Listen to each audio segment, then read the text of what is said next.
Alright then. Starting up the stream. You heard me. Just give me a second.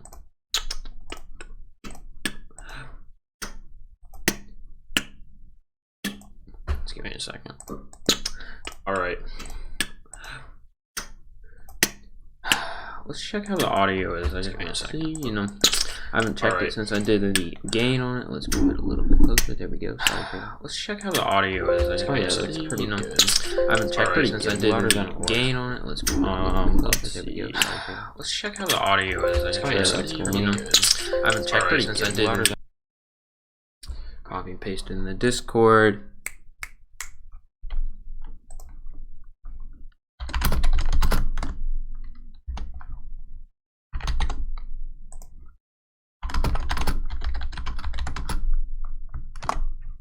Boom. Pasted in the Discord. Alright, there we go. Give me 1 second. Pull up chat. One here. What's up, Slowwoke? How's it going?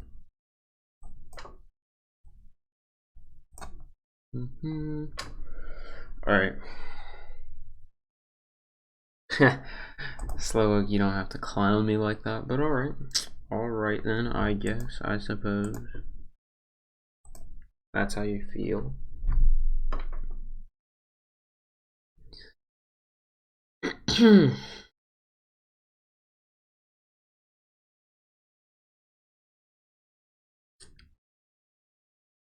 Alright.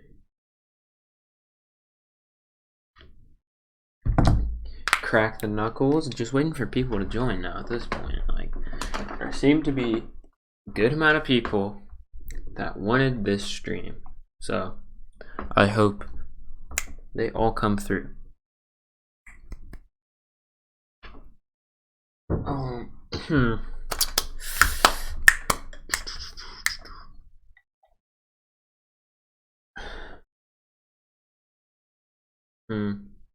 Alright, I mean, guess if they're not gonna come in. Hold on, actually, give me 1 second.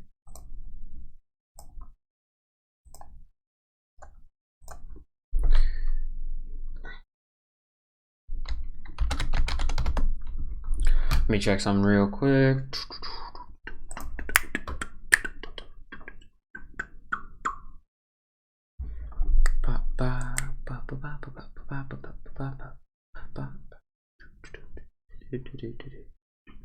Alright, I'm very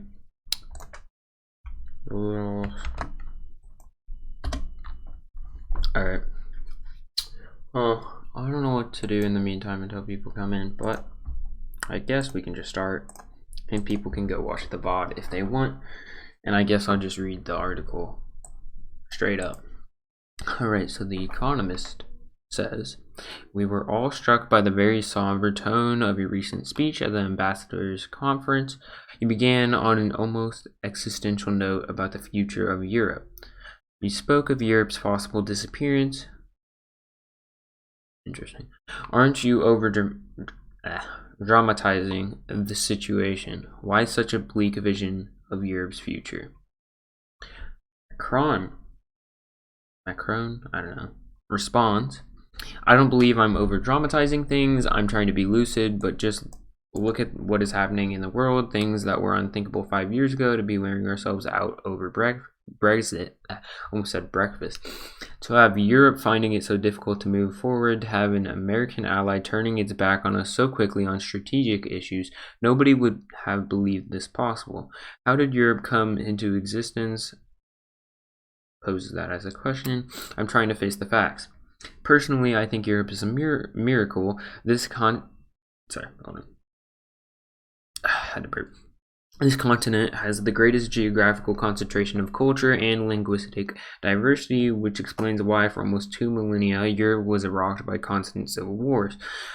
And over the past 70 years, we've achieved a minor geopolitical, historical, and civilizational miracle, a political equation free of hegemony which permits peace. And this is due to the fact that Europe experienced one of the most brutal conflicts, the most brutal in its entire history, and I would say reached its lowest, I don't know what that word is, EBB? I don't know if that stands, ebb, in the 20th century. Europe was built on this notion that we would pool the things we had been fighting over, coal and steel. It then structured itself as a community, which is not merely a market; it's a political project, but a series of phenomena. My bad. have sorry, I'm a little stuffed up. Yeah, have left us on the edge of a recipes? Sorry, some of these words I don't know. Where you at, dog? Right. Sorry, I'll highlight recipe. In the first place, Europe has lost track of it. Wait, is my mic on? Okay, good. When you were saying where you're at, I didn't know if you were hearing me or not. Okay. Anyways, back to where it was. In the first place, Europe has lost track of its history. Europe has forgotten that it is a community by increasingly thinking of itself as a market, with expansion as its end purpose. Interesting. I wonder what he's critiquing here. This is actually ironic coming from Macron, or however you say it, because isn't he like the centrist candidate? Like the neo-lib candidate? Or I don't know. I'm not sure, but this is a fundamental mistake because it has reduced the political scope of its project essentially since the 1990s. A market is not a community. A community is stronger. It has notions of solidarity, of convergence, which we have lost, and of political thought. Isn't there strikes going on in France right now? I don't know. That's just kind of ironic. But anyways, moreover, Europe was basically built to be the Americans' junior partner. That was what lay behind the Marshall Plan from the beginning, and this went hand in hand with the benevolent United States acting as the ultimate guarantor of a system and of a balance of values based on the preservation of world peace and the domination of Western values. There was a price to pay for that, which was NATO and support to the European Union. But their position has shifted over the past 10 years, and it hasn't only been the Trump administration. You have to understand what is happening deep down in American policy making. It's the idea put forward by President Obama. Quote, "I'm a Pacific president," end quote. So the United States were looking elsewhere, which was in fact a very astute, I guess that's how you say that.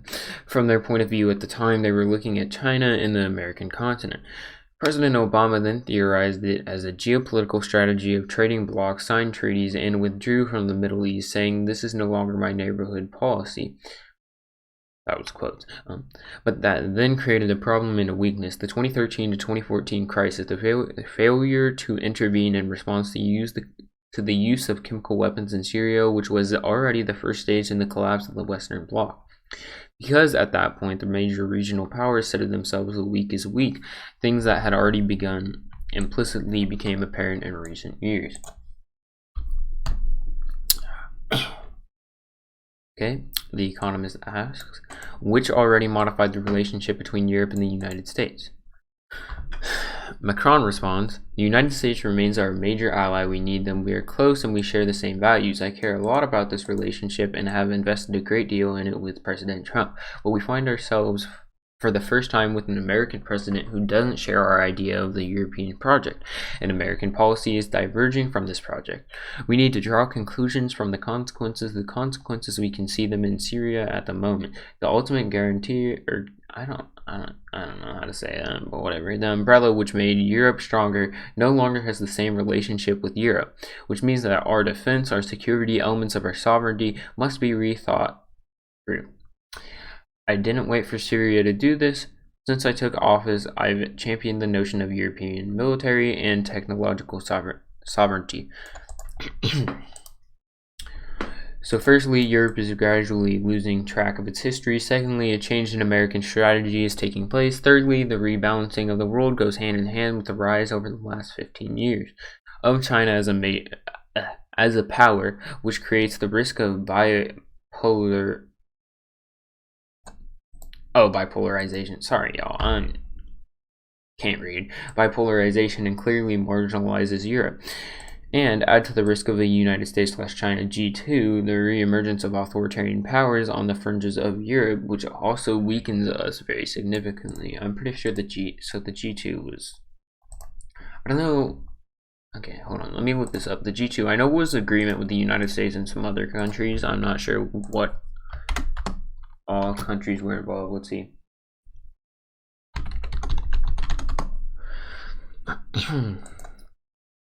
Maybe it was just China and the US. Let's see. The Group of Two is a proposed informal special relationship between the People's Republic of China and the United States of America, originally initiated in 2005 by C. Fred Stein, as primarily an economic relationship. It began to gain wider currency and scope from foreign policy experts as the term recognizing the centrality of the Sino-American relations near the beginning of the Obama administration. Prominent advocates and okay, I don't care about that. I want to know what the point of this is. The concept of a G2 was first raised by the so the argument that was made for this. China will shortly pass Japan to become the world's second largest economy behind the United States. The two together accounted for almost 1/2 of all global growth during the alright, whatever. So the G2 is an agreement between China and the US for economic relations. The re-emergence of authoritarian powers on the fringes of Europe, which also weakens us very significantly. This re-emergence of authoritarian powers, essentially Turkey and Russia, which are the two main players in our neighborhood policy, and the consequences of the Arab Spring creates a kind of turmoil. All this has led to the exceptional fragility of Europe, which, if it can't think of itself as a global power, will disappear because it will take a hard knock. Okay. Finally, added to all of this, we have an internal European crisis, an economic, social, moral, and political crisis that began 10 years ago. Europe hasn't relived civil war through armed conflict, but has lived through selfish nationalism. In Europe, there has been a north-south divide on economic issues and east-west on the migration issues, resulting in the resurgence of populism all over Europe. These two crises, economic and migration, hit the middle class particularly hard. By raising taxes, by making budgetary adjustments which hurt the middle classes, which I believe was a historic mistake. That's incidentally what lies behind the rise in extremism throughout Europe, a Europe that has become much less easy to govern. Given all the challenges I've just listed, we have a Europe in which many countries are governed by coalitions with fragile majorities or unstable political balances. Look at Germany, Italy, Spain, Belgium. Look at the United Kingdom, which you know well. Look at France. Admittedly, we have strong institutions, a majority until 2020. But we've also had a very tough social crisis, which we haven't yet put behind us yet. And which has been the French way of responding to this crisis. Not a single European country has been spared, except those that turned their backs on liberal democracy and decided to get much tougher.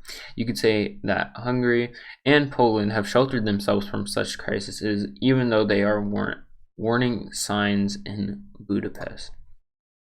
So given all these factors, I don't think I'm being either pessimistic or painting an overly glooming picture when I say this. I'm just saying that if we don't wake up, face up to this situation and decide to do something about it, there's a considerable risk that in the long run we will disappear geopolitically, or at least that we will no longer be in control of our destiny. I believe that very deeply.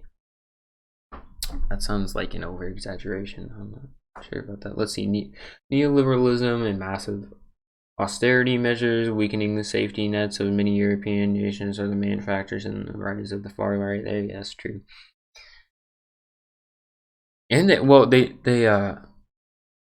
didn't they also like let in like way too many like immigrants? Like they couldn't handle how many they let in because they like let them all in at like once or something like that. I heard that, but that might just be like a right-wing talking point. I don't know.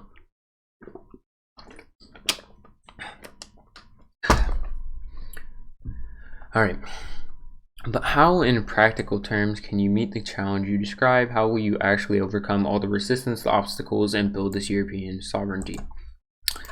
That's the question posed by the Economist, and Macron responds. First of all, things are changing. We need to keep explaining this. There is a deep current of thought that was structured in the period between 1990 and 2000 around the idea of the end of history, of a limitless expansion of democracy, of the triumph of the West as a universal value system that was accepted truth at the time until the 2000s, when a series of shocks demonstrated that it wasn't actually so true. Sorry, I had to burp real quick. So I think the first thing to do is to regain military sovereignty. I push European defense issues to the... Wait, is this advocacy to become more militarized and gain... Yeah, is this advocacy just for militarism? Didn't he like critique nationalism earlier in this?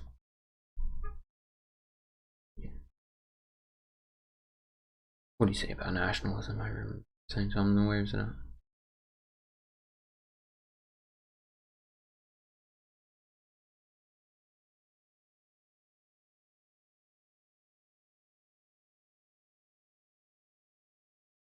Where did he go? Oh, it's not up there. Where did he say something about nationalism?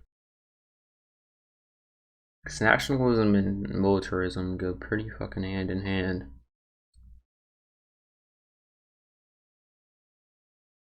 Okay, I think it's... Oh, here it is, right here.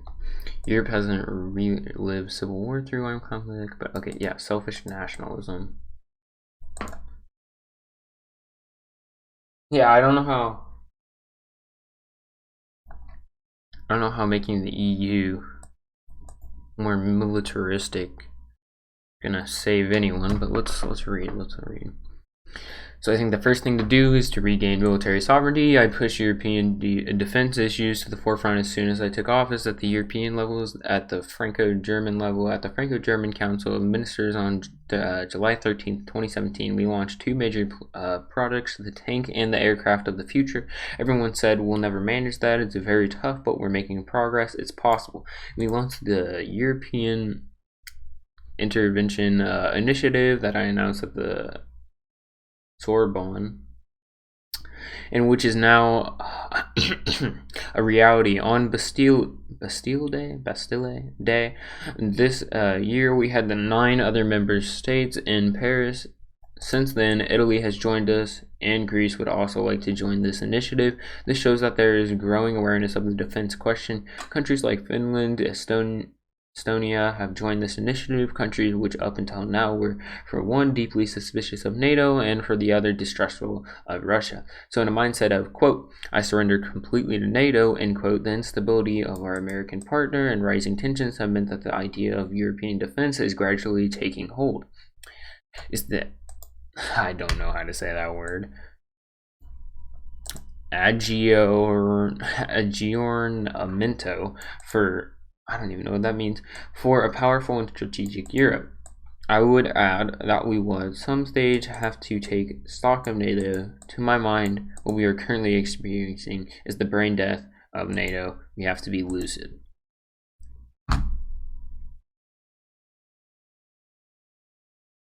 What are my thoughts on Article 13? Hold on.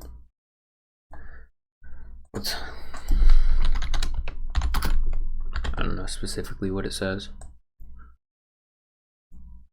Says Article 13 says, in no way affect legitimate... Oh, it's the copyright thing? I don't know a lot about it, but it's I don't know. I honestly don't know a lot about it.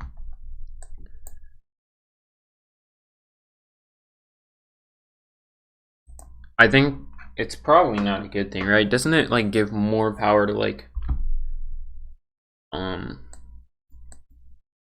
wouldn't it allow for like corporations to crack down harder and censor more creators, even if like they barely use their stuff in their works? It's like a violation of fair use, isn't it? Greece and Italy ruled by far-right governments? I am not sure. Hold on. If Greece is say if Greece is ruled, and Greece and Italy ruled by far right governments, that would make sense for why they want to militarize or heavy militarization of the EU. Let's see. Greece's neo-Nazis lost, but the far-right party that won has a dark anti-Semitic past. Okay, yep, it looks like it. Let's see. So Greece has got a far-right government. Let's see about Italy.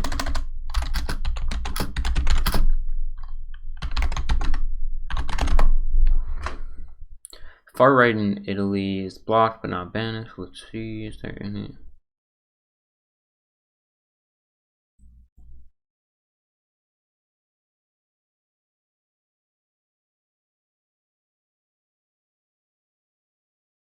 I'm not sure. I'm not sure if Italy is ruled by far right, but yeah, it seems that Greece is, at least. I would imagine that Italy's probably ruled by a far right government if they're in favor of more militarization.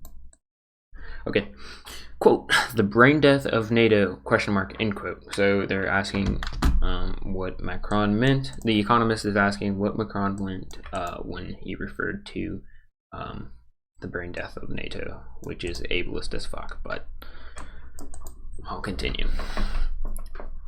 Macron says, answering that question, just look at what's happening. You have partners together in the same part of the world, and you have no coordination whatsoever of strategic decision making between the United States and its NATO allies. None. You have an uncoordinated aggressive action by another NATO ally, Turkey, in an area where our interests are at stake. There's been no NATO planning nor any coordination. There hasn't even been any NATO deconfliction? Alright, whatever. He's using big words, weird words. This is my first time reading it, so whatever. A meeting is coming up in December. This situation, in my opinion, doesn't call into question the... What the fuck, dude? Interoperability of NATO, which is efficient between our armies.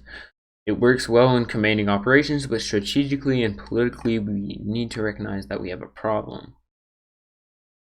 So does this mean like state that like we have a problem because like the US isn't like working with NATO anymore and like Turkey's being mean? Which I do agree, Turkey is being mean. Sorry, I'm laughing because it's really reductionist, but yeah, someone needs to do something about Turkey.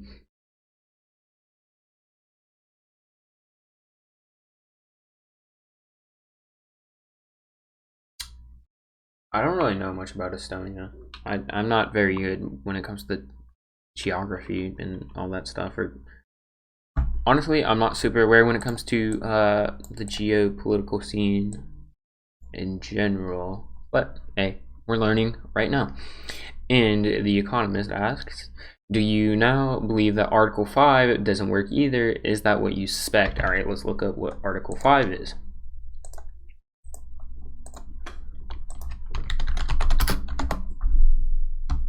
Article 5, wait, okay, not of the United States Constitution.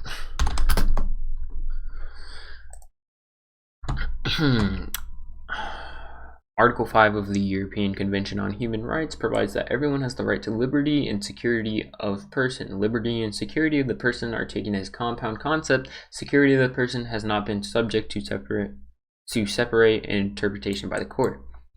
Article 5, right to blah blah blah blah blah blah. So no one shall be deprived of his liberty save in the following case. Okay, so they give following cases. All right.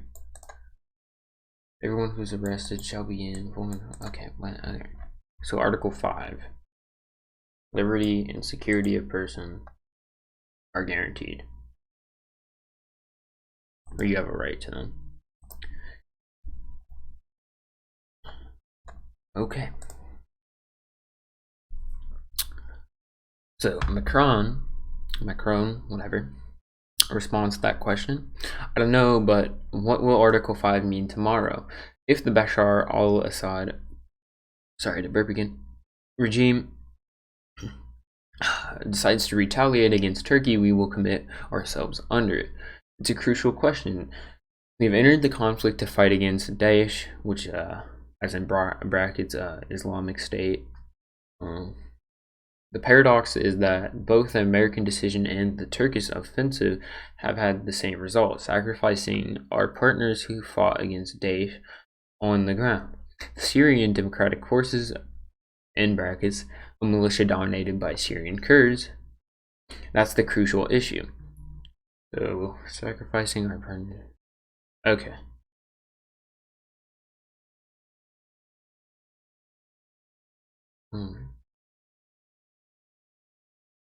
Who are the Daesh?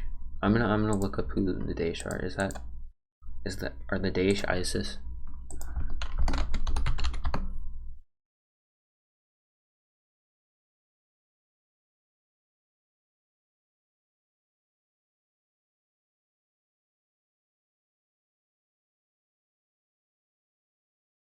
Okay, yeah, it's ISIS.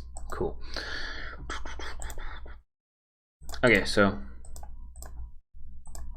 basically what this is saying is that the US and Turks are basically fucking over the Kurds, the Syrian Kurds, who were our allies, or the EU's allies, when fighting against ISIS. Cool, alright. From a strategic and political standpoint, what's happened is a huge problem for NATO. It makes two things all the more essential on the military and strategic level. Firstly, European defense. Europe most becomes autonomous in terms of military strategy and capability. And secondly, we need to reopen a strategic dialogue without being naive, and which will take time, with Russia. Because, wait, hold on, let's see. So, strategic dialogue with Russia. Interesting. Wonder what that looks like. Like, what kind of strategic dialogue is he talking about? Does he, like, want to work with the Russians against the Turks? Is he, like, saying that... is he saying that they want, like, a great power, one of the three great powers, Russia, to take the position, or take, the old place that the US had? In their terms, I'm interested. But wait, didn't Russia just sold a defense system stuff to the Turks? Oh, so maybe they're just talking about maybe like strategic talk with the Russians to stop helping the Turks? I'm not sure. I am not sure. Okay, let's see. Because what all this shows is that we need to reappropriate our neighborhood policy. We cannot let it be managed by third parties who do not share the same interests, so that for me is an important point. It's a priority issue which is both geopolitical and military. Then there's the technological issue, ... And the Economist... One second, I'm checking my phone real quick. Alright, anyways. The Economist asks this big, long question. Let's see. The gap between Europe's defense, which doesn't have an Article 5 equivalent. Wait, maybe... Okay, the Article 5 that I read must be... I don't know. Is it Article 5 of NATO? Let's see. Like, does NATO have... NATO probably has some sort of thing. Okay, there we... Yeah, it's got to be Article 5 of NATO. My bad. Because I was wondering, because it didn't really make sense, the Article 5 for the EU. But anyways, NATO and Article 5, where's blah, blah, blah, blah. Okay, just tell me what Article 5 is. Oh, okay, so Article 5 says that an attack on one member of NATO is an attack on all of its members.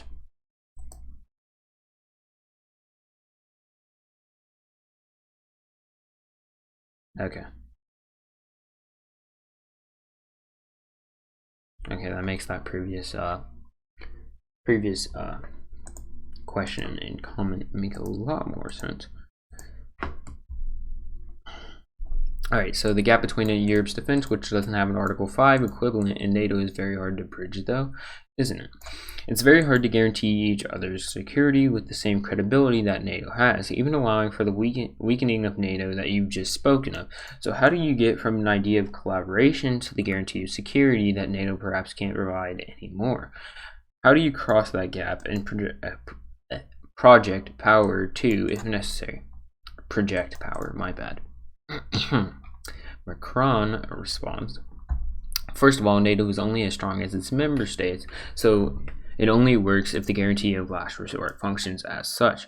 I'd argue that we should reassess the reality of what NATO is in light of the commitment of the United States. Secondary, in my opinion, Europe has the capacity to defend itself. European countries have strong armies, in particular France.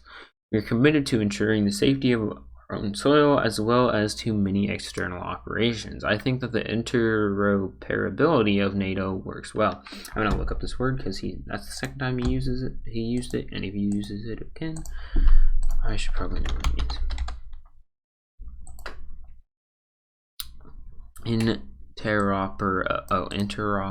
Interoperability means the ability of computer systems or software to exchange and make use of information. Okay, so like tech, or the ability of military equipment or groups to operate in conjunction. Okay, so that's probably what he means. The ability of military equipment and groups to operate in conjunction with each other. Cool. All right. I think that the interoperability of NATO works well, but we now need to clarify what the strategic goals we want to pursue within NATO are. Europe may be in a position to do so if it accelerates the development of European defense. We've decided on enhanced cooperation between several member states, which involves pulling a solidarity clause between member states. A European Defense Fund has been set up. We have the European Intervention Initiative designed to be complementary to NATO, but you also need to have stress tests on these issues. France knows how to protect itself. After Brexit, it will become the last remaining nuclear power in the European Union. And so it's also essential to think about this in relation to others. Interesting. Why is he bringing up nukes? It's kind of scary that he thinks that he might have to resort to using nukes. Okay, he's using this word again, so fuck, we gotta Google that. How do you say this? How do you spell it? Aggiornamento. Oh, it says how? Okay, updating.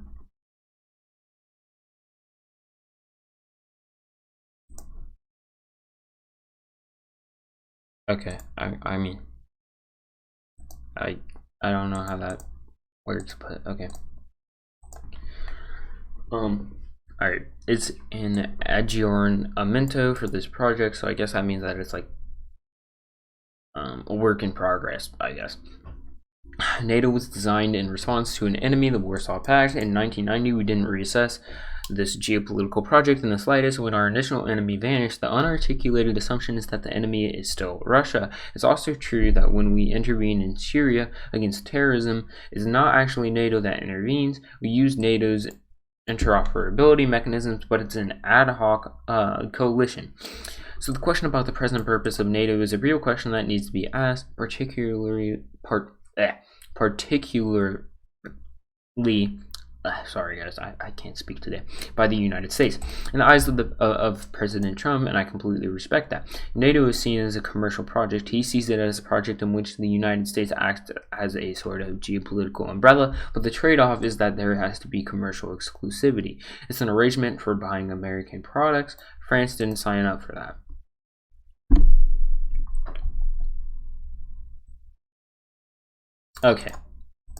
Okay, so he's basically saying that under Trump, the US is trying to make it so that they are the only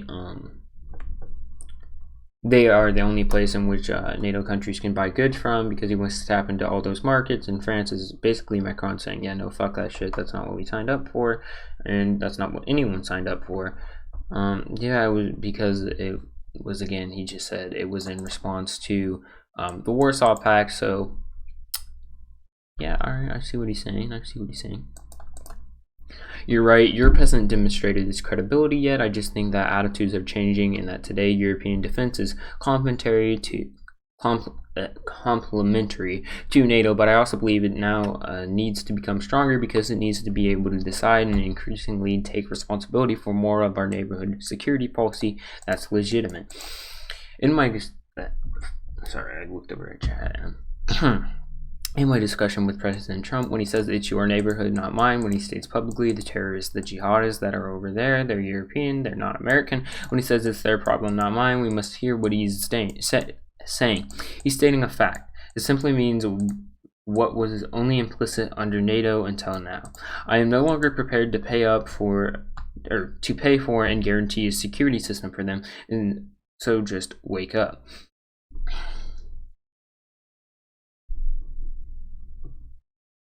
Interesting. Yeah, alright. The NATO we've known since the beginning is changing its underlying philosophy. When you have a United States president who says that we cannot, even if we don't want to hear it, we cannot, in all responsibility, fail to draw the conclusions or at least begin to think about them. Will we be prepared to activate solidarity if something happens at our borders? It's a real question. When he says such things, which are perfectly legitimate from the standpoint of a United States president, it means that perhaps some alliances or the strength of these ties are being reconsidered. I think that many of our partners have realized this, and things are starting to move on this issue. Hello, sea creature. How's it going? Shout out to the 5 in the stream, by the way. I don't know. I might do stuff after this, but I'm not sure. As I was saying, I also see the issue of technology as essential. Artificial intelligence, data, digital technology, and 5G, all forms of technology which are both civilian and military. The Economist asks, or says, but on the question of 5G, Europe is divided.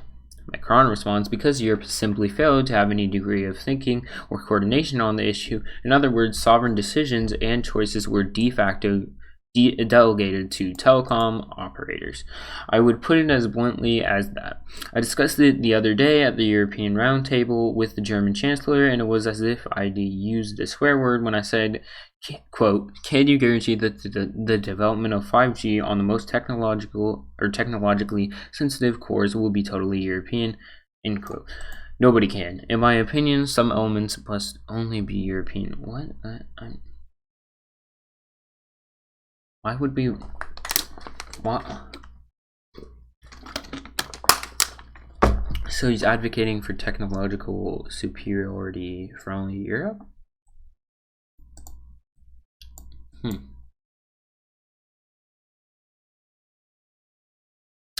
The Economist says, exactly, these are divisions. Macron responds, they're not divisions. The Economist says, opinions diverge on the attitude to be taken towards Huawei, which is a corporation, for example. Macron says, I don't want to stigmatize any manufacturer in particular, it wouldn't be effective, and those on the other side of the Atlantic who have occasionally stigmatized them ended up making deals. I'm just saying that we have 2 European manufacturers, Ericsson and Nokia. Ew. We have a number of key issues. The day that everyone is connected to 5G with critical information, will you be able to protect and secure your system? The day you have all your cyber connections on a single system, will you be able to ring fence? That's the only thing that matters to me. On the other issues, I'm business neutral, but this is a sovereign matter. This is what sovereignty is all about. For years, we delegated the thinking on these issues to the telecom operators, but they are not in charge of the sovereignty of security systems. Their duty is to provide their shareholders with profits. True, dude. I can't blame them for that.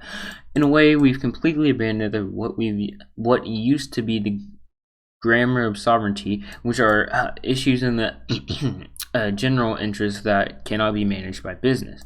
Business can be your partner, but it's the role of the state to manage these things. So we put our foot in it.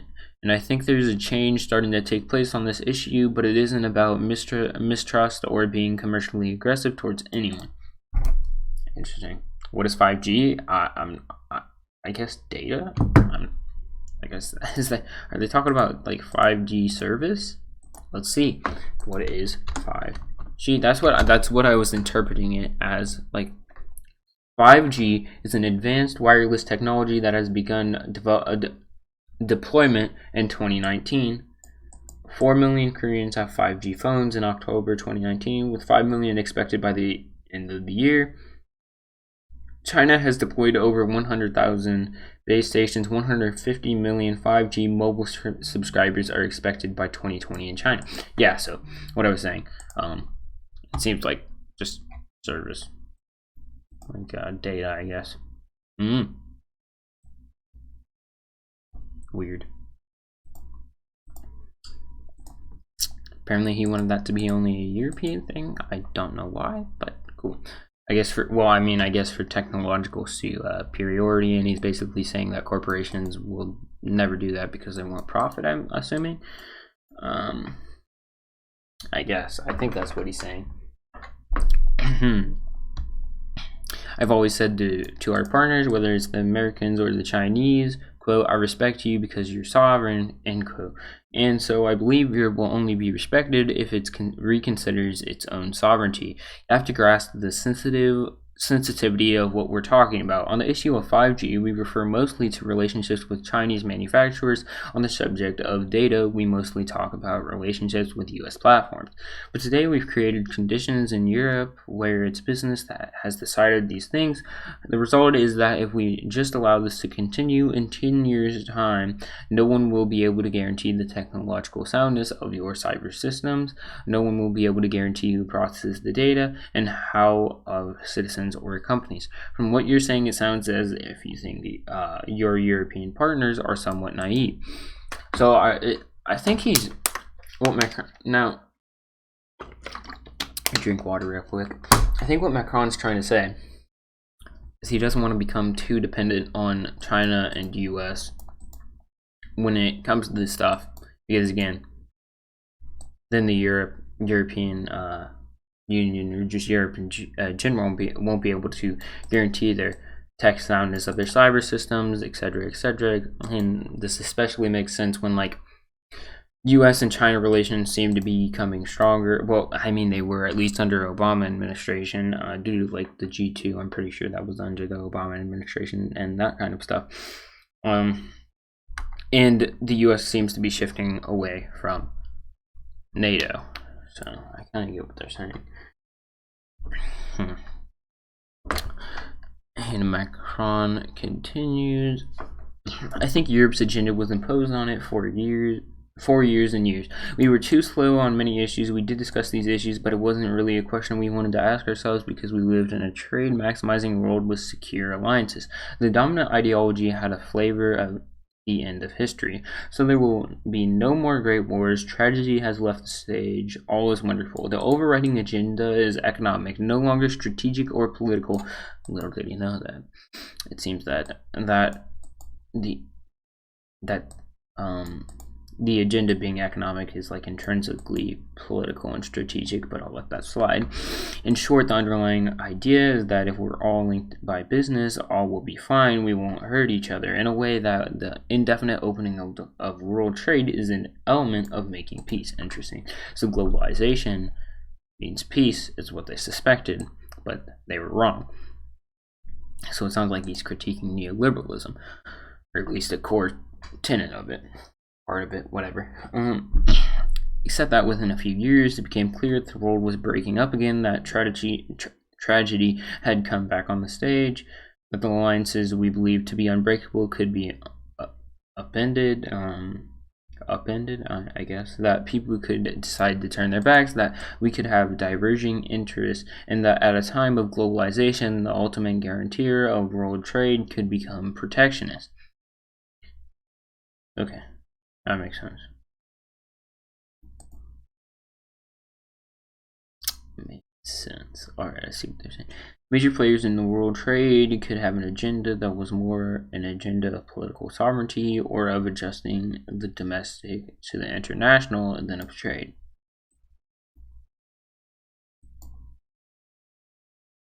We have to be clear-sighted.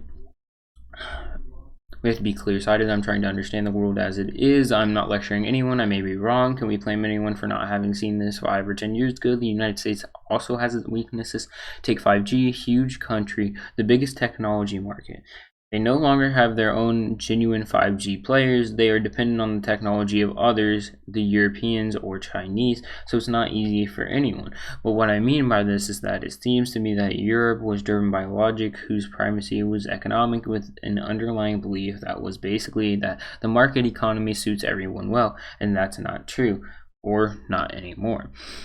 We have to draw conclusions. It's the return of a strategic agenda of sovereignty. If we don't act in 5 years' time, I won't be able to tell my fellow citizens, quote, your data is protected. You want your data to be protected in France. You have the system that ensures your information is private. I can guarantee it, end quote. If I tell them, quote, I can't guarantee it, I'm not the one who decides what shapes your life, from your relationship with your girlfriend to managing your children's daily lives and your accounts, etc., end quote.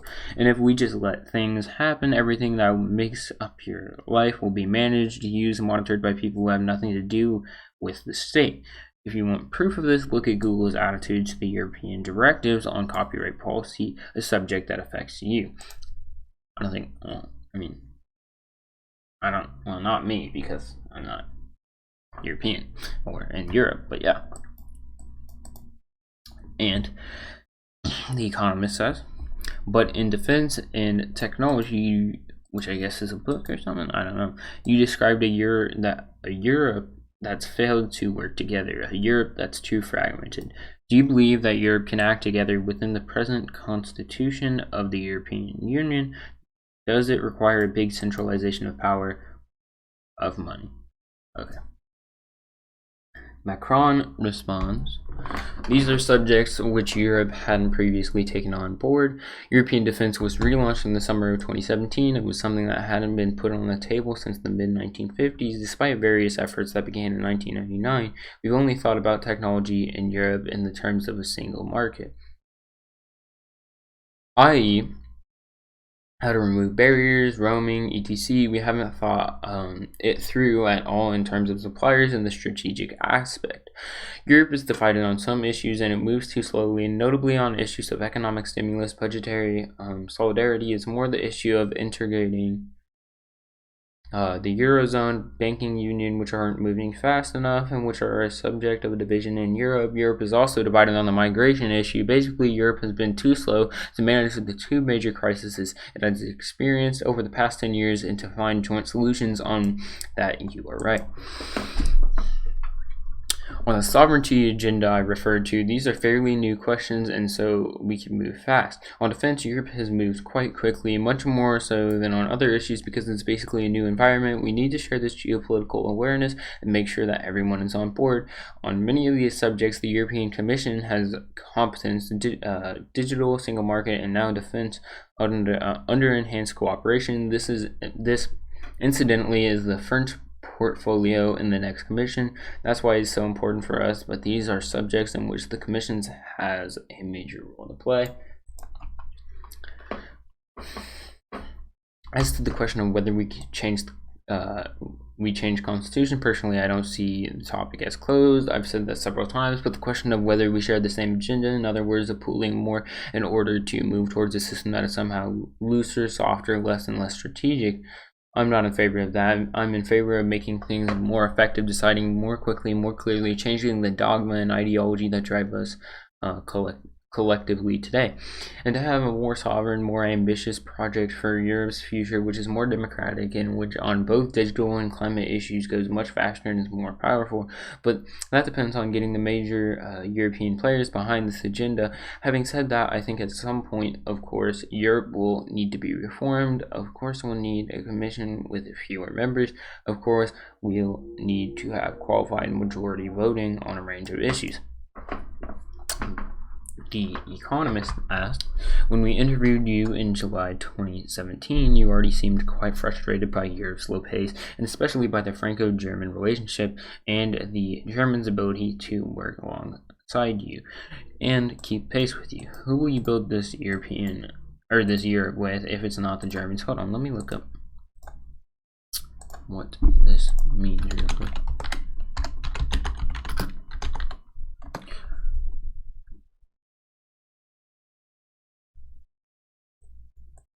Oh, is the Franco-German relations, is that just between France and Germany?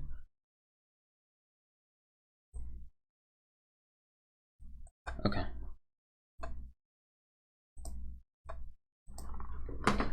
Okay. Kron says, in response to that question, I've always said we must have the Germans alongside us and that the British must be a partner on European defense. We're keeping the bilateral treaties we upheld at stand. First, I guess. I believe that the UK has an essential role to play. Actually, the UK will be faced with the same question because the UK will be even more affected than us if the nature of NATO changes. So we see the bilateral relationship as essential from a military perspective. What is true is that the UK, even prior to Brexit, was opting for a much more aggressive strategy from a technological and many other standpoints. They decided to abandon sovereignty for a Singapore type model, I would call it. Personally, I'm not so sure that's sustainable. I discussed this with Theresa May and then with Boris Johnson because I think it was the middle classes who reacted and voted for Brexit. I think the elites stand to gain from that type of model. I don't believe that the middle classes do. I think the British middle classes need a better functioning European model in which they are better protected. And with the Germans, Macron continues, and with the Germans you have to. He, I guess, was interrupted by the Economist, which say they don't share your strategic vision. Macron responds, I'm in no position to lecture the Germans. They handled the turn of the millennium far better than we did. Why is there an issue with Germany? Germany isn't at the same stage of its economic and political cycle as we are, so we need to reface. Firstly, they handled the first decade of this century very successfully. They introduced reforms at the right time. They succeeded in opening up and having a very competitive economy. They are the big winners of the Eurozone, including of its dysfunctions. Today, it's just that the German system needs to acknowledge that this situation is not sustainable, but as I said, persuading them, encouraging them to go in that direction are the only means I have to bring them around to my position. I carry out my reforms. I'm not asking for their support or anything, but I tell them, even for you, the system is not sustainable, so at some point they will be forced to readjust. Experience has shown that they sometimes take longer, but once they have their minds made up, they are better organized than many. The Economist says they don't show very much sign of wanting to make that effort. I mean, they push you back all the time. Macron responds, that's not so true. On defense, they are with us, which it was taboo. They are with us strategically, including on ambitious projects, including on arms exports. That's a real asset. They've also supported the mechanisms for integrating the Eurozone. Now we have a problem of scale, and it's true that the taboo is the question of budget stimulus. That's true for the whole of Europe. We set our ratios in an environment which was a very different environment in terms of rates and liquidity. I would widen the focus. We're in a geopolitical situation where no one can really describe China's budgetary state. We assume that they're going for it. They're investing massively. The United States has increased its deficit in order to invest in strategic issues and boost the middle income brackets, as Europe is alone in consolidating. What is Europe's situation today? I've said this to other bosses in rather brutal terms, but it's a macroeconomic and financial reality. Europe is one of the continents with the highest levels of savings. A large part of those savings is used to buy American treasury bonds. So with our savings, we're paying for America's future, and what's more, we're exposing ourselves to vulnerability. It's absurd. So let's see.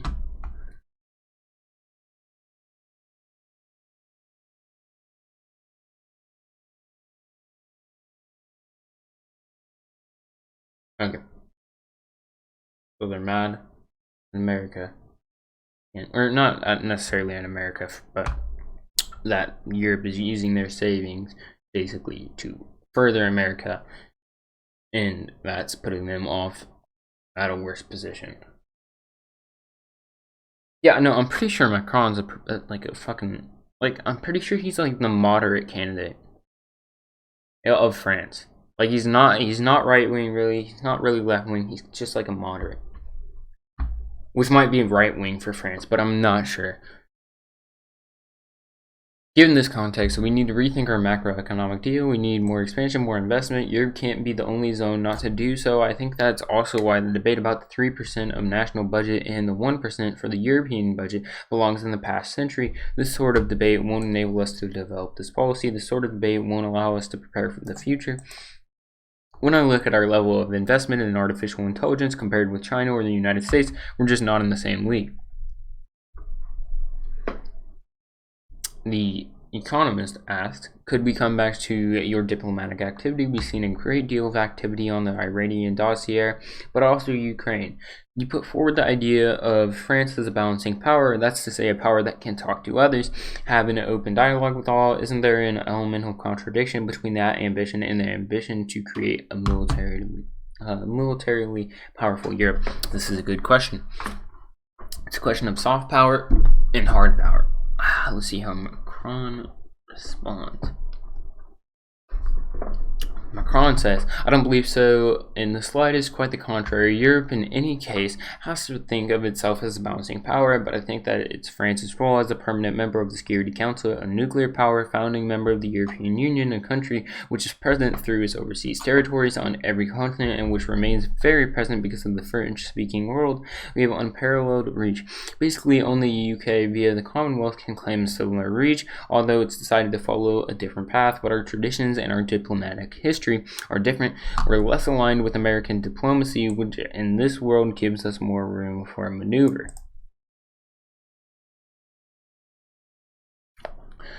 When I say balancing power, that also raises the question of our allies, but to put it very simply, we have the right not to be outright enemies with our friends' enemies. And oh, wait, doesn't that go directly against what NATO says? We have the right not to be outright enemies with our friends' enemies. NATO literally says that if a country is to attack one of the NATO members, you all have to go against them. Aren't you critiquing the US for like doing the same exact shit, like going away from NATO? Oh, hold on, let me crack my knuckles and wrist real quick. Alright, anyways, in almost shadowless terms, that's what it means, that we can speak to people and therefore build bounces to stop the whole world from catching fire.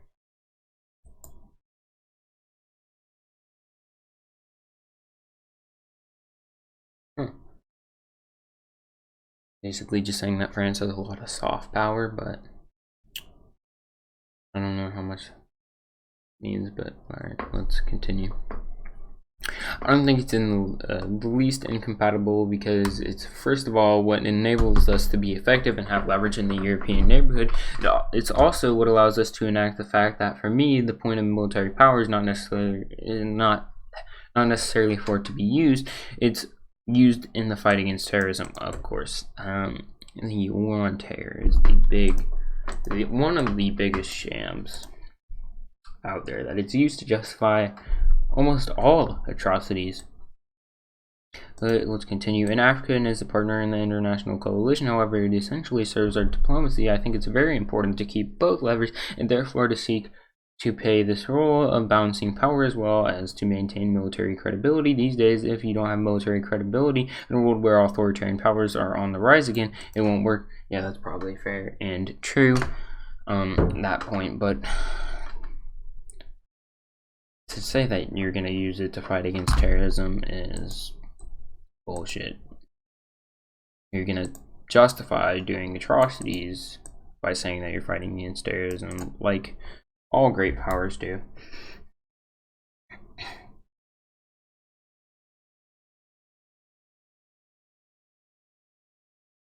Let me get a drink of water real quick.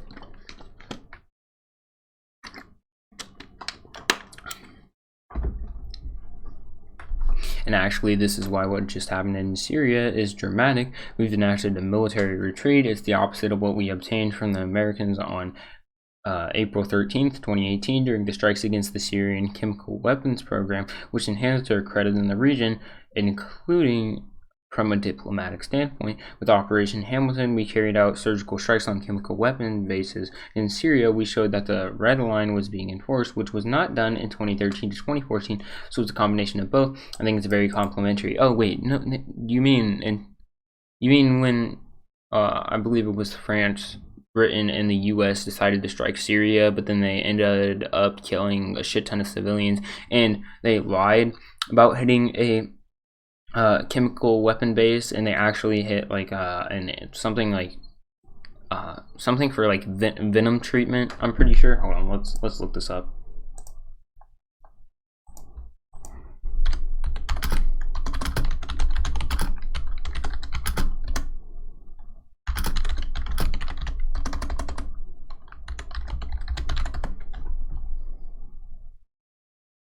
Yeah, hold on.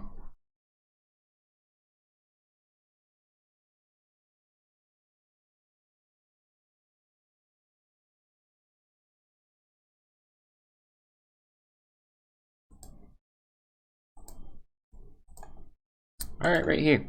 In Syria, reports of 19 medical facilities bombed since April 28th. That would be April 28th of 2018, right? Or, oh no, wait, was it of 2019? Let's see.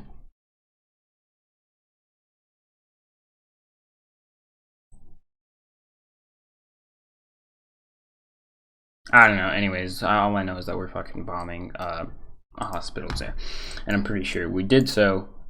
And when we decided to strike with France and Britain. Anyways, continuing. With Operation Hamilton, we carried out surgery. Oh, I think I already did this. We showed that. Okay, yeah, we did this. The Economist asks, you have spoken about the essential value of humanism as being the essence of what Europe brought to the world. In this evening, you've spoken to us about a world that is more and more dominated by realpolitik. Hold on, let's look up what that means. God. A system of politics or principles based on practical rather than moral or ideological considerations. Okay, I see.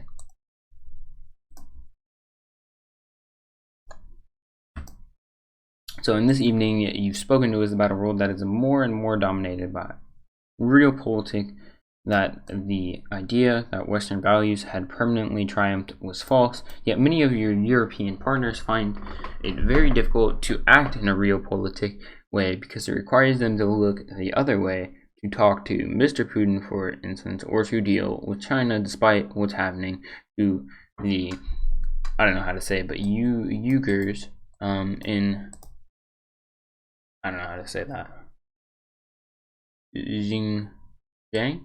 I don't know. Anyways, how do you reconcile that question of humanity and humanism and the requirements of realpolitik in a hostile and dangerous world? Macron responds, first of all, there's a factor which we may have underestimated, which is the principle of the sovereignty of the people, and I think that the spread of values of the humanism that we hold high and the universalization of these values, in which I believe only work to the extent that you are able to convince the people. We've sometimes made mistakes by wanting to impose our values by changing regimes without popular support. It's what happened in Iraq or in Libya. It's perhaps what was envisaged, I guess, at one point in Syria, but failed. It's an element of the Western approach, I would say in generic terms, that was a mistake at the beginning of the century, undoubtedly fatal. In sprang from the union of two forces, the right to intervene with neoconservatism. Little did you know, also, neoliberalism justifies intervention too. It's just not as extreme as neoconservatism, for example, but yeah, neoliberalism justifies going in and doing regime change too. I wouldn't say that that's just unique to neoconservatism. I wish that he would have pointed out both neocons and neolibs for this, or them both as ideologies. But anyways, And these two forces intertwined and produced dramatic results because the sovereignty of the people was, in my opinion, an unsurpassable factor. It's what made us what we are, and is what it must be respected elsewhere. Okay. The great difficulty is that we are witnessing a sort of backlash, the return of other competing values, non-democratic models, which are challenging European humanism like never before. I've often said that our model was built in the 18th century with the European Enlightenment, the market economy, individual freedom, democratic rule, and the progress of the middle classes. The Chinese model is a model that brings together a market economy and an expanding middle class, but without freedom. Some people say it works, so there's some kind of living proof. I don't know whether it's sustainable. I don't think so, but oops, I accidentally misclicked. I think that this non-sustainability is at some point demonstrated by the people in terms of the tension it creates. The question now is whether our model is sustainable, because I see people everywhere in our countries who are willing to go back on some of these parameters. People who say, well, I'm having second thoughts about the market economy. Maybe, in fact, we should withdraw from the rules and move towards protectionism or isolationism. Others who say, well, I'm willing to give up certain freedoms to move on towards a more authoritarian regime if it protects me more and allows for growth and greater wealth. This crisis is right here among us, advocated by a number of parties in our democracies. It's emerging in Europe and should lead us to question ourselves. And so I think it would be wrong simply to say, quote, I want humanism and I'm going to impose it on others, end quote. The question is how to pursue a strategic agenda while at the same time fostering an agenda for development, an economically open agenda, a political, cultural agenda through which you can consolidate this humanism. That's my firm belief for Africa, and it's what I'm pushing for in African policy: a massive reinvestment in education, health, work with Africans, a deep empowerment. It's also the reason why I want to work with new partners. I was, for example, the first to host the Sudanese Prime Minister from the transitional government. We provided a great deal of help to Prime Minister Abiy in Ethiopia because they embody this model in countries we thought had turned their backs on this model. Basically, I think that European humanism, in order to win, needs to become sovereign once again and to rediscover a form of real politics. So to form a more pragmatic approach, I guess, rather than an ideological approach, I guess. I don't know. We now need to think about this to equip ourselves with the grammar of today, which is a grammar of power and sovereignty. This is also what justifies my cultural and copyright policy. For example, I want to defend European authors and European creativity because this is how humanism spreads. This sounds nationalistic, but whatever. Today, the biggest threat to humanism is authoritarian regimes, but also political, religious. Wait, did I say authoritarian? Well, it does sound authoritarian, but it also, did I say? I hope I said nationalism because it sounds kind of nationalistic. Anyways, today the biggest threat to humanism is authoritarian regimes, but also political, religious ideologies. Talking about authoritarian regimes.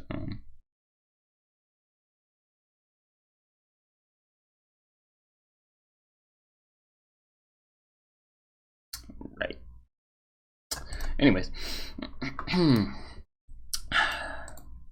But also political religious ideology. The rise of radical political Islam is undoubtedly the foremost enemy of European humanist values, which are based on the free and rational individual, equality between women and men, and emancipation. Okay, radical. So they're talking about right-wing extreme Islamists. Okay. We'll look at right-wing extreme Christians, but okay, cool. The model of subjugation and domination today is that of a radical political Islam. How do you fight this? You can say when they resort to terrorism, I'll fight them. The other way is by fostering democracy, by demonstrating that other models, including cultural, economic, and social models, can emerge. Yeah, this sounds like you're trying to justify, like, I guess it'd be, what would this be called? Neo-colonialism? I don't know. Neo-colonization. I don't know. Something along the lines of that.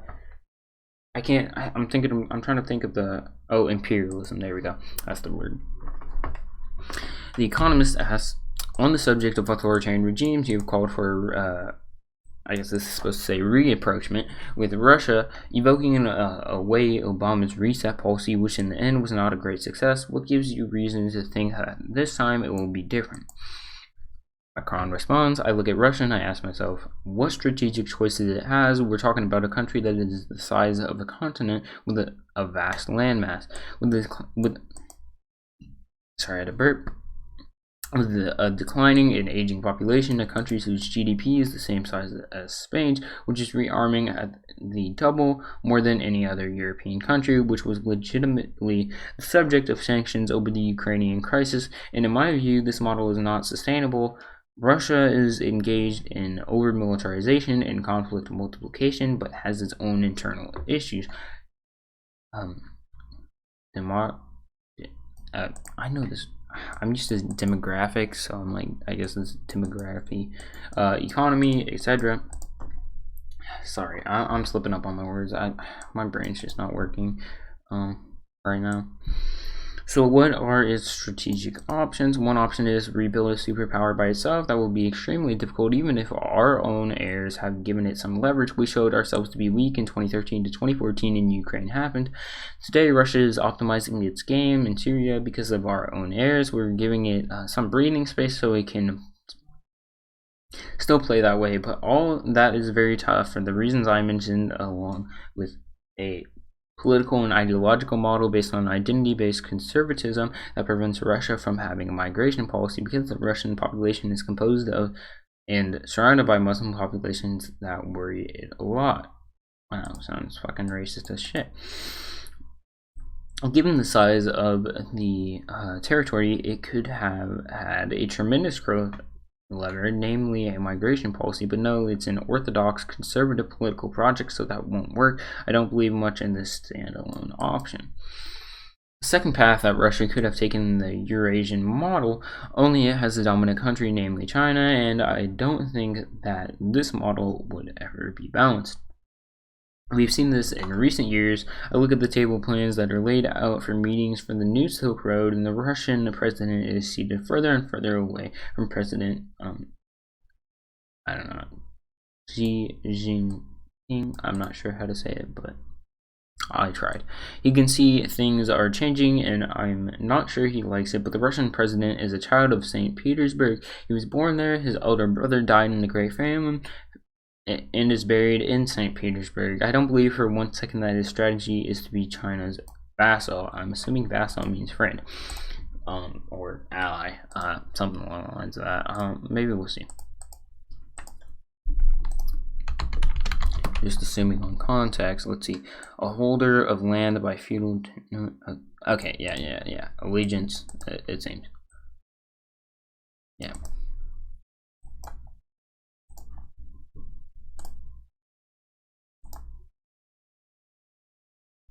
And so what other options does he have left? Reestablishing a policy of balance with Europe. Being respected, he's hardwired to think, quote, Europe was the vassal of the United States. The European Union is a kind of Trojan horse for NATO. NATO was about expansion right up to my borders, end quote. For him, the 1990 deal wasn't respected. There was no, quote, safe zone, end quote. They tried to go as far as Ukraine, and he wanted to put a stop to it, but through traumatic dealings with us, his conservatism led him to develop an anti-European project, but I don't see how in the long term his project can be anything other than a partnership project with Europe. So, The Economist says, but you're basing your analysis on logic, not on his behavior. Macron responds, yes, I am. His behavior in recent years has been that of a man who was trained by, in brackets, security, and then services, so security services with the state that is more disorganized than we realize, is a huge country with the logic of power at its center, and a kind of obsidianal fear that's to say the feeling of being besieged from everywhere. He experienced terrorism before we did. He strengthened the structure of the state at the time of the Chechen wars, and then he said, quote, is coming at us from the west, end quote. My idea is not and the least naive. I didn't, by the way, talk about a reset. I said it might take 10 years. We want to build peace in Europe. To rebuild European strategic autonomy, we need to reconsider our position with Russia, that the United States is really tough with Russia. It's their administrative, political, and historic superego, but there's a sea between the two of them. It's our neighborhood. We have the right to autonomy, not just to follow American sanctions, to rethink the strategic relationship with Russia without being the slightest bit naive and remaining just as tough on Minsk process and on what's going on in Ukraine. It's clear that we need to rethink the strategic relationship. We have plenty of reasons to get angry with each other. There are frozen conflicts, energy issues, technology issues, cyber defense, etc. What I've proposed is an exercise that consists of stating how we see the world, the risks we share, the common interests we could have, and how we rebuild what I've called an architecture of trust and security. The Economist asked, what does that mean in practical terms? Macron responds, it means, for example, we're aligned on the terrorist issue, but we don't work enough on it together. How do we achieve that? We get our intelligence services to work together. We share a vision of the threat. We intervene perhaps in a more coordinated way against Islamist terrorism throughout our neighborhood. We show that it's in our best interest to collaborate on cyber, which is where we're waging total war against one another. How it's in our interest to deconflict on many issues. How it's in our interest to resolve frozen conflicts with perhaps a broader agenda than just the Ukrainian issue. So we look at all the frozen conflicts in the region and explain our position. What guarantee does it need? It is in the essence an EU and a NATO guarantee of no further advances on a given territory. That's what it means. It means what are their main fears, what are ours, how do we approach them together, which issues can we work on together, which issues can we decide no longer to attack each other on, if I can put it that way. On which issues can we decide to reconcile. Already sharing, we have more discussions, and I think it's very productive. The Economist asks, and when you speak of, or when you speak to your counterparts in Poland and the Baltic states about this vision, what did they say? Macron responds, it depends on the country. In Poland, there's some concern, but I'm starting to talk to them. Obviously, I've talked about it first with Germany, but I do have partners who are moving on this. Finland has moved significantly. They're in the European Intervention Initiative. I went to Finland. I was the first French president in more than 15 years to go there. President Niceto and I spoke together. We made some progress. I've discussed it with Denmark. I've discussed it with the Baltic states, Estonia, and Latvia. Things are moving forward. I'm not saying that everyone is on the same line. I had a very long discussion on this subject with Viktor Orban. He's quite close to our views and has a key intellectual and political role within the Visegrad group, which is important. That's also the way we may be able to convince the Poles a little more. I'm going to drink some more water.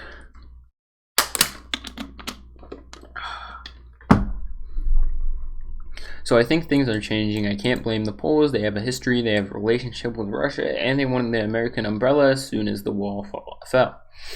Things won't happen overnight, but once again, I am opening a track that I don't think will yield results in 18 or 24 months, but I have to start all of these projects at the same time in a coherent way, with some things that should have an immediate effect and others that may have an effect in 5 or 10 years' time. If I don't take this path, it will never open up, and I think that would be a huge mistake for us. Having a strategic vision of Europe means thinking about its neighborhood and its partnerships, which is something we haven't yet done. During the debate over enlargement, it was clear that we are rethinking, or that we are thinking about our neighborhood above all in terms of access to the European Union, which is absurd. The Economist says, we're asked, speaking of which, your policy towards North Macedonia and Albania has sparked a lot of criticism from your partners. How do you explain your positions? Macron said, I've told them they're not being consistent. The Economist responds, but you yourself said that you wanted a strategic Europe with regard to its neighborhood. Macron responds, but should we be the only ones to say that, quote, the strategy is to integrate our neighborhood? End quote. That's a weird political purpose. In fact, I'd urge you to examine the consistency of an approach that amounts to saying, quote, the heart of our foreign policy is enlargement, end quote. That would mean Europe thinks of its influence only in terms of access, notably to the single market. That's antagonistic to the ideal of the powerful Europe. It's Europe as a market.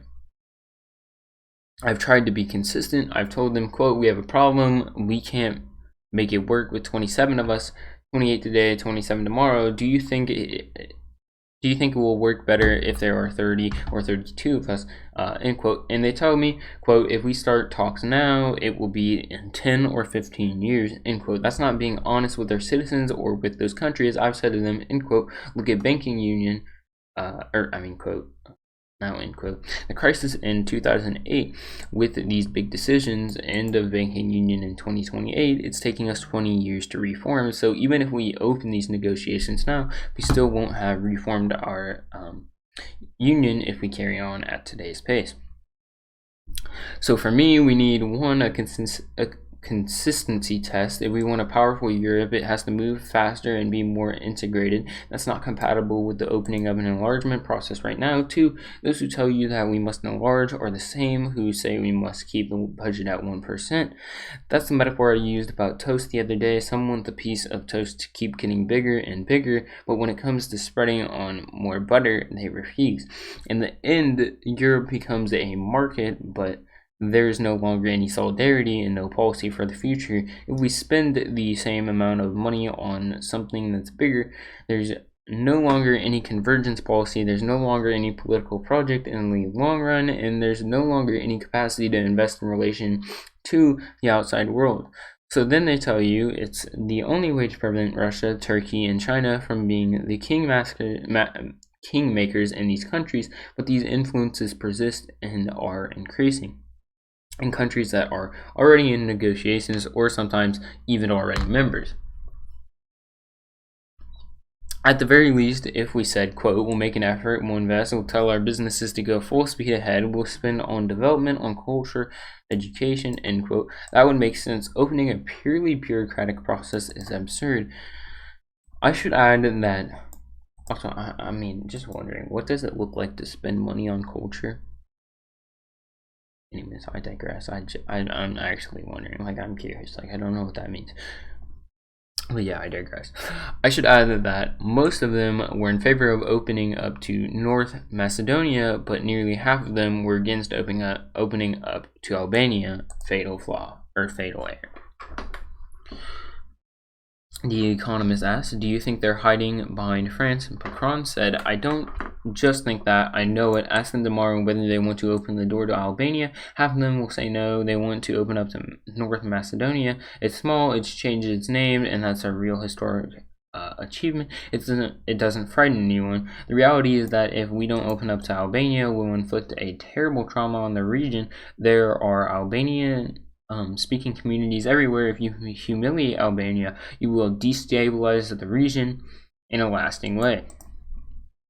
So my conviction is that 1, we need to reform our membership procedures. They're no longer fit for purpose. They're not strategic. They're not political, too bureaucratic, and not reversible, whereas you have to be able at some point to consider the question of reversibility. 2, if you're concerned about this region, the first question is neither Macedonia nor Albania. It's Bosnia, Herzegovina.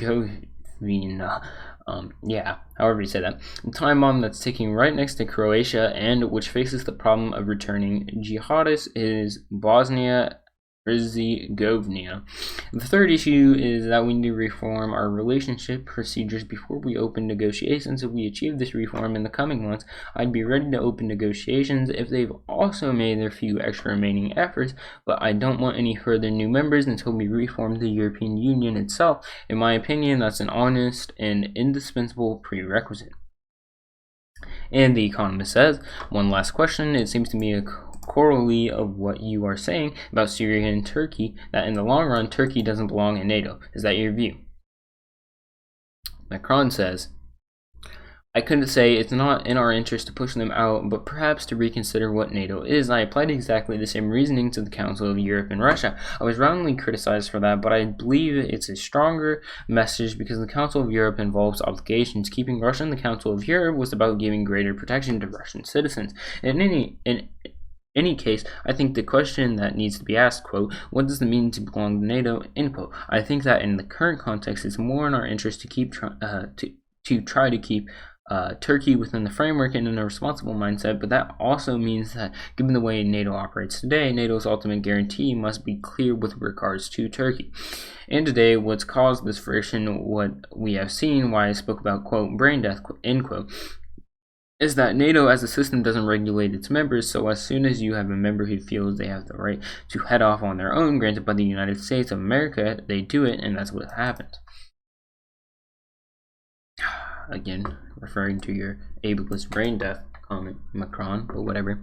And that's the end of it. So, yeah, that's interesting. I guess I got educated more on the geopolitical situation and more so, I guess, a view on the U.S. from the U.S. from the outside. Sorry, I'm hard to hear. I'm looking for my mouse. I just dropped it. There it is. Ah, my head. Alright, sorry. I was looking for my mouse. I dropped it. So I guess I'm gonna end the stream here, but if y'all are new, I guess drop a like, subscribe, turn on post notifications. I don't think there's many people in the chat, but if you want to find me anywhere on my other medias, they're all in the description down below, and I would appreciate specifically if you join the Discord. Yeah, I don't usually do content like this. I feel like this one was more bland because I was just kind of talking at you and not to you, and that stuff. Usually I'm more interactive and stuff, and don't do this kind of stuff, I suppose, like reading just straight off. But yeah, I said everything I needed to. Peace. I'll see y'all in the next one. Bye.